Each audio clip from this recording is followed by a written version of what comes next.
Bismillahirrahmanirrahim. Assalamualaikum warahmatullahi wabarakatuh. Tabipun, perkenalkan nama saya Hidayatullah.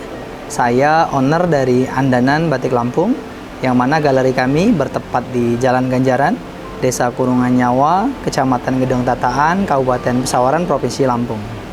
Andanan Batik Lampung berdiri sejak tahun 2019 hingga saat ini. Alhamdulillah jumlah produksi kami pada saat ini dari 20 karyawan yang ada, kita bisa memproduksi per bulan itu antara 1.500 sampai 2.000 helai kain yang bisa kita produksi per bulan.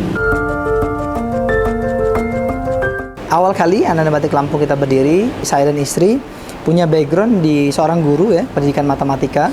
Pada tahun 2018 awal pada saat itu kami berpikir bagaimana memanfaatkan masyarakat sekitar, yang mana notabene masyarakat sekitar adalah orang-orang yang kesehariannya tidak bekerja.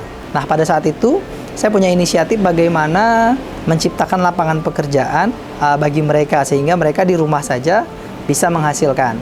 Nah, kita mulai belajar, kita mulai riset apa kira-kira peluang usaha yang bisa kita jadikan untuk mempekerjakan mereka nantinya.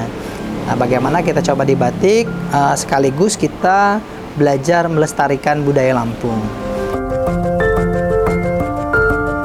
Saya harus punya pemikiran bagaimana cara menjual.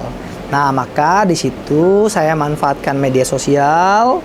Pada saat itu pertama kali adalah Facebook dan Instagram pertama kali. Ke kawan-kawan, kebetulan di Facebook adalah kawan-kawan relasi, baik relasi bekerja maupun teman-teman yang di luar yang sering kita komunikasi kan. Alhamdulillah yang merespon pertama kali dari Universitas Lampung pada saat itu. Nah, dijadikanlah batik pertama kita sebagai seragam wajib rapat tahunan Rektor se-Indonesia bagian Barat. Itu pertama kali kita buat batik dipakai oleh Rektor se-Indonesia bagian Barat. Kalau peningkatan baik brand maupun omset ya, tiap tahun itu pasti berbeda. Nah, tahun pertama di tahun 2019 kita memulai usaha di sini ya, 1 juta 2 juta alhamdulillah gitu kan. Karena kita betul-betul masih merintis, belajar, mengkaji nilai-nilai budaya apa yang bisa kita aplikasikan dalam batik. Terus di tahun kedua, 2020 terus ada peningkatan, ada sedikit peningkatan. Di tahun ketiga kita down lagi karena kita kena pandemi. Kita benar-benar semua karyawan kita rumahkan semua, dan saya berpikir ulang. Kalau terus-terusan setelah 6 bulan kita tutup, kalau terus-terusan seperti ini ya tutup selamanya. Tapi saya belajar bagaimana untuk mendatangkan konsumen-konsumen baru. Akhirnya kita coba pancing dengan jahit. Yang mana ongkos jahit pada saat itu di luaran sana sudah 150.000, di tempat kita hanya 80.000. Nah, disitulah mulai konsumen-konsumen itu yang tanpa saya sangka-sangka itu meludak. Dari semula cuma 100-200 lembar per bulan, langsung naik menjadi 1.000 lembar per bulan. Kalau saya pribadi, saya merasa untuk segala perizinan saya itu sangat dipermudah. Ketika mereka mengenal batik, saya mengajukan izin tentang batik, ya alhamdulillah semua dipermudah. Saya ngurus izin UMKM, selesai, 1 hari juga selesai tanpa ada urusan yang lain. Terus saya ngurus izin industri, selesai, bahkan mereka yang menawarkan. Nah, ketika terbit NIB, alhamdulillah juga itu diurus secara online. Itu juga sangat cepat, 10-15 menit juga selesai gitu, alhamdulillah. Makanya semua perizinan yang saya rasakan sampai hari ini tidak ada satupun perizinan yang menghambat gitu. Untuk saat ini yang perizinan yang saya urus, dalam artian yang saya urus tidak ada yang sulit bagi saya. Terus saya ngurus haki juga sama, baik itu haki motif maupun haki merek gitu, semua perizinan itu sesuai proses, sesuai prosedur, dan semua selesai dengan tanpa ada hambatan dan halangan. Alhamdulillah kita sudah bisa memperkenalkan batik kita di seluruh kabupaten yang ada di Provinsi Lampung, 14 kabupaten kota. Hampir semua sudah kita kenalkan, dan hampir semua sudah pakai dari batik Andanan gitu kan. Kita juga mulai ke nasional. Hampir seluruh provinsi di Indonesia kita sudah pernah kirim. Melalui media sosial, kita beberapa kali kirim ke luar negeri.